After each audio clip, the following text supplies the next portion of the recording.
Good Monday morning. Okay, spring was here Saturday. It's back too. So that should make summer now today, but it doesn't look like it outside. So, couple things to go over. This Friday is our post-holiday party here in Eugene, 6 o'clock on Friday. It's a Roaring Twenties theme, as you've probably heard from Pam Hopeful. Pam's got a lot of great stuff lined up. We've got gambling company comes in. We used to do that every year. Haven't done it in a couple, so that's going to be very fun. Great food, live music happening. So that's this Friday, Roaring Twenties. Dress up if you want or don't. Just come either way. And make sure to bring a guest if you'd like to do that, or don't if you don't want to do that. That's great too. Couple business things we need to talk about. On short sales, it's important that when you're using a third-party company, whether it be Short Sale Doctors or one of the others, if you've listed the property and then sold it to someone who may be turning around, buying it and reselling it to another buyer, that new seller, the original buyer that is now the seller, you need to enter into a new employment agreement, a new listing agreement with that party. What you can't do is take the original listing and modify it and change the names and have people sign it. It is two separate transactions. You have a list and a sell, and then a new list and a sell, and you need to make sure that the new seller has all their information, property disclosures, everything filled out on that property by the time it closes. It has a separate legal listing agreement with the proper representation and everything noted in that. So if you have any questions on that, please ask myself or one of the principal brokers so we can make sure everybody's on board doing that correctly.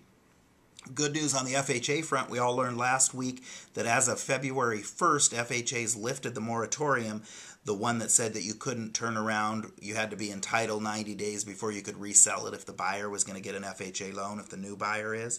So that moratorium as of February 1st is gone, so there's not that 90-day seasoning requirement on the title. So that's good news for investors and buyers that are buying those houses as well.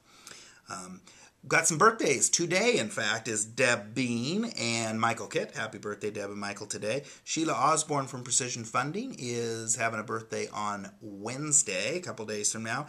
And up north, Samantha Alley in our Corvallis office is having a birthday on Saturday the 30th, as well as Tricia Duran.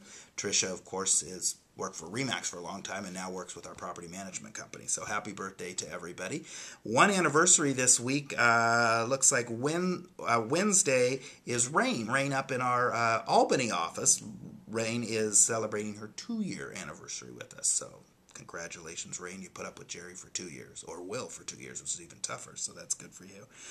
One thing I want to do every week now is have a talking point of the week, and what I mean by that is something that maybe I've heard or an idea I've stole, which is usually how I get most of my ideas, that you can pass on to somebody else just as a talking point as you're talking throughout to clients and different people. You always hear me talking about the first-time home buyer tax credit and the move-up tax credit of $6,500, which has less than 100 days to go in that, but that isn't the talking point.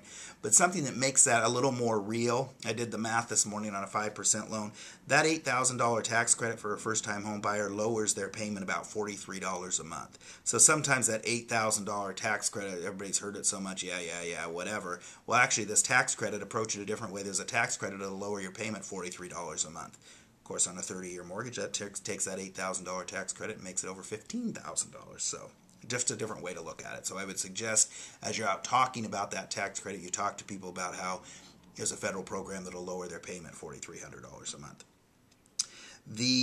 What I learned this week, each week I'm learning something different. What I learned this week, that again is an idea I stole because that's how I get my best ideas that I want to share with you, is Joanne Zabrowski and the folks that have participated in Buffini and Company use a Win the Day form that she shared with me that I should have had right here to hold up, but I don't.